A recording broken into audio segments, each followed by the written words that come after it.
Greetings, Disney adults, Disney fans of all ages, welcome.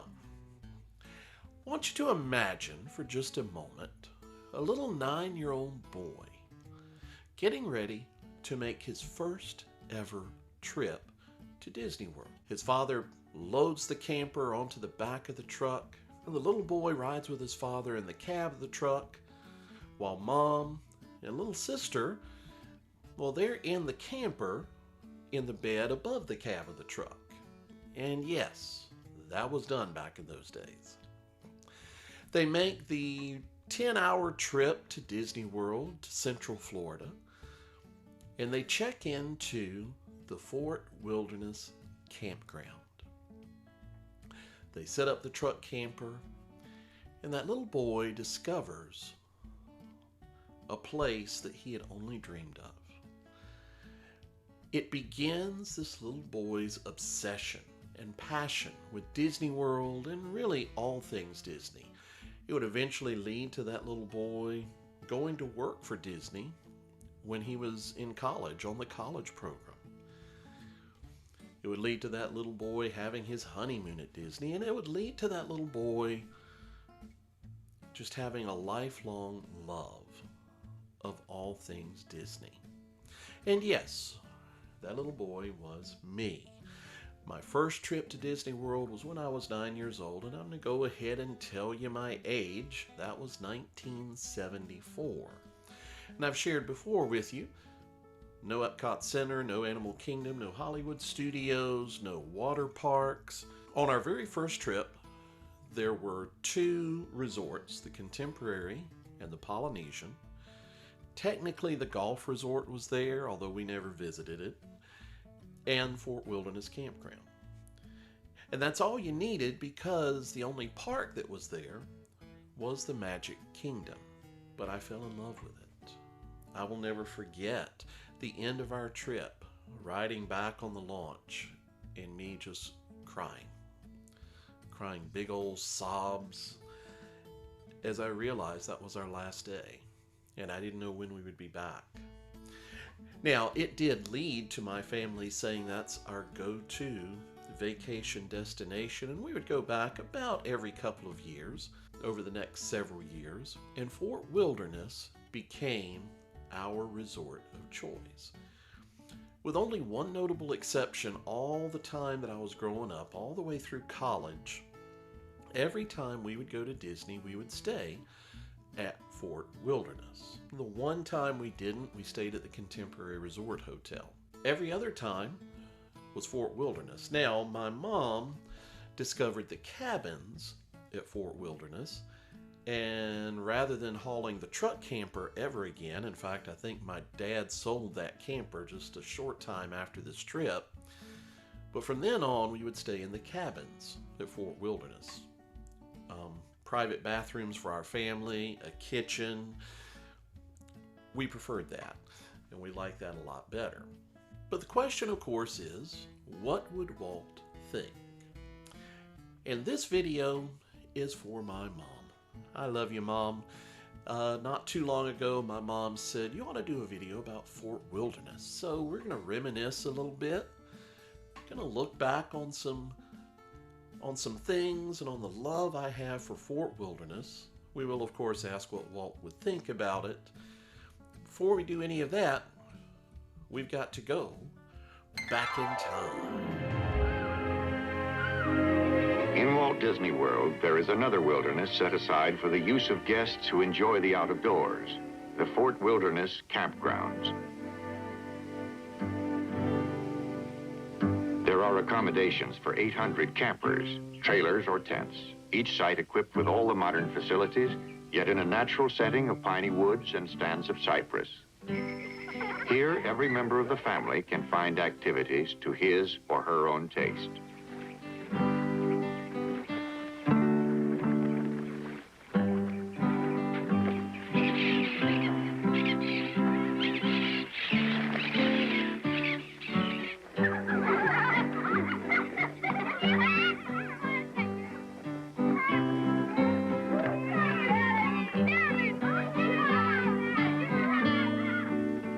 the Fort Wilderness Campground is known as the Tri-Circle D Ranch, the home of all the horses who work in Walt Disney World. Unlike those of most working ranches, all the animals here must always be well groomed and ready to meet their public.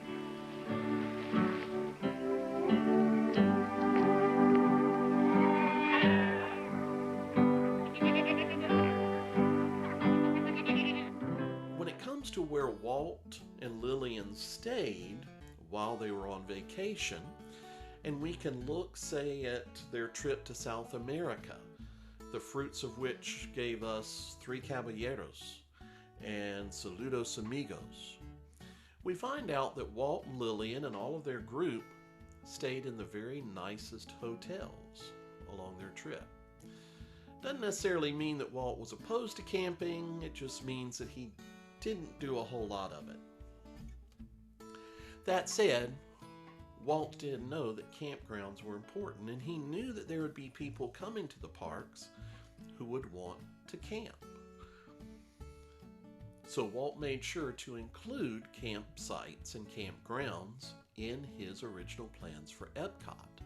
If you look at the very first drawings, and these would have been the ones that Walt would have been working with, you see, and what you see is that the main entrance to Disney, we'll go ahead and call it the TTC of Walt's original vision, would have been somewhere closer to Disney Springs. And right around that area, Walt had included campsites.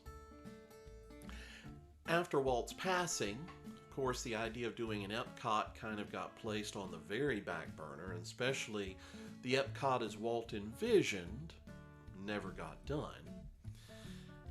But Roy did say, we want to finish and we want to do the Magic Kingdom. We want to try to get this Florida park up and running. Which he did, but rather than locating the main entrance area somewhere close to Disney Springs, what we now know as Disney Springs, they located it a lot closer to the Magic Kingdom. And campsites, they said, well, we have a lake right here, Bay Lake. Bay Lake is a beautiful natural lake that was already there. Seven Seas Lagoon, the Imagineers created. They used all the dirt from the Seven Seas Lagoon to build up the soil so they could build the Magic Kingdom. Bay Lake, though, completely natural. Fort Wilderness opened in November of 1971. So it wasn't open on day one of the Magic Kingdom, but about a month later. There are 799 campgrounds at Fort Wilderness, and that's not the cabins. There's over 400 cabins at Fort Wilderness, and that is now. I imagine it's a few more than what was there on day one. Which does lead me to ask, what is this obsession Disney has with being one short of an even number? Why not 800 campgrounds, Disney? Why not 1,000 happy haunts? Why do you insist on 799 campgrounds, 999 happy haunts? I don't know. Anyway, like I said, our first trip to Disney, we stayed in one of those campsites. Then after that, we stayed in the cabins. There are a number of different activities you can do at Fort Wilderness. Now, by the way, when I was first staying there were a lot more activities you could do at Fort Wilderness. Some of those have gone away. For example, I recall the days when we could actually swim in Bay Lake. You can't do that any longer, but I remember swimming in Bay Lake, which leads me to believe that I may be one of the few adults left who has actually swam in Bay Lake itself. There were also various watercraft that you could rent and enjoy out on Bay Lake and the Seven Seas Lagoon. These little speed boats, pedal boats that you could rent. Of course, Discovery Island used to be there. It was a little island in the middle of Bay Lake. It is now, it's still there, but you can't go there any I don't know if you can still canoe at Fort Wilderness. There used to be a train that ran through Fort Wilderness, but it's long gone as well. Now, there are still a number of things you can do. I know you can still do horseback riding at Fort Wilderness. I know you can do archery at Fort Wilderness. I know they have a campfire every night, weather permitting. We took advantage of some of those. And so Fort Wilderness is a delightful place to stay. Question, what would Walt think of Fort Wilderness? I think he would say that he would be very pleased with it. It's a beautiful place. It's always been a beautiful place. It's very back to nature, but it is luxurious enough that you don't feel like you're just at a campground. Growing up, my complaint with campgrounds was having to go to the bathhouse. I hated the bathhouses, the comfort areas as they called them. The only place I found a comfort area that I actually liked, Disney World. It was luxurious enough to make you feel special, but it was still natural enough to make you feel like you were a part of nature. I love Fort Wilderness. Again, it is one of my favorite places to stay, and certainly growing up, it was our place to stay. And I associate Fort Wilderness with a lot of wonderful memories. It was always my dad, my mom, my sister, myself. On occasion, we would have a cousin join us, or maybe a friend of my sister's would join us, but generally, no. It was usually just the four of us staying at Fort Wilderness. I will share one other memory, and maybe I shouldn't share this, but I'm going to anyway. We figured out early on that renting a golf cart was really the way to go. So we would rent a golf cart, and back in the day, I don't know if you didn't have to have a license or if they just didn't check as often, but my sister and I would often drive the golf cart all over the place. At the time, I was a young teenager, probably around 13, 14 years old, and I remembered something, and I recalled something that I had seen other kids around my schools do. And I would get in the golf cart and I would push down as hard as I could on the accelerator, and that would cause the back tires to spin in the dirt. Well, my sister saw this and she thought it was kind of cool as well. Well, there was one time that my family, all of us said, let's get on the golf cart. We're going to go, I don't remember where we were going. Maybe up to the dock. Maybe we were just going up to the trading post. I don't remember where exactly we were going. But we all jumped on the golf cart, and my dad said to my sister, why don't you drive us? So my sister got in the driver's seat. Mom got in the seat beside her. My dad and I jumped on the back of the golf cart. And my sister remembered what her big brother had done. So she punches the accelerator as hard as she could. And we had a quick physics lesson. What happens when you make the back tire spin and the back is weighted more than the front? Well, the cart goes like this. So it threw me and my dad off of the back of the cart. My sister was like, I didn't know I was going to do that. My mother's laughing at the whole situation. My father, of course, was very angry at my sister. And I was standing there trying to be quiet because I knew that I was the one who had taught her to do that. And I was just happy she was in trouble instead of me. Sorry, Steph, I got you in trouble all those years ago. But it is a memory that I have. One of literally hundreds of good memories I have of growing up and spending time at the Disney parks with my mom and dad and sister.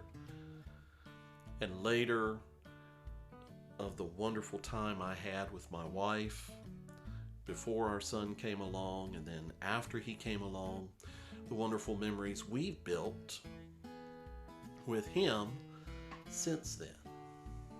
I dare say, what would Walt think? I think that would be the number one thing that Walt would be happy with, is that people go to his parks every day and they make wonderful memories. I have literally hundreds, thousands of memories of the Disney parks. Many of them stemming from Fort Wilderness, but I can point to all sorts of other places and times and things of memories that I've had at Disney World. What would Walt think? I think he would say, that's why I built it. That's why I did what I did.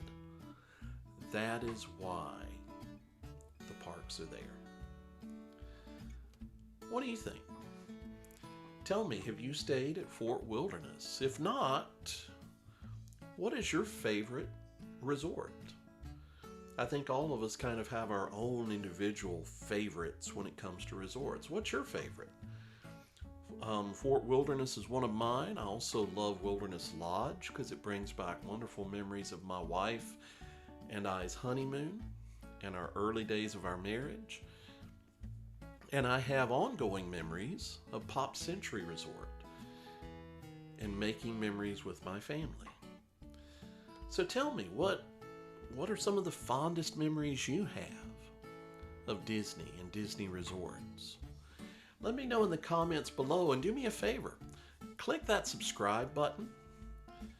Let me know what you think. Let me know some other content that you might be interested in seeing me do. Thank you for watching, and I look forward to seeing you at Disney World very soon.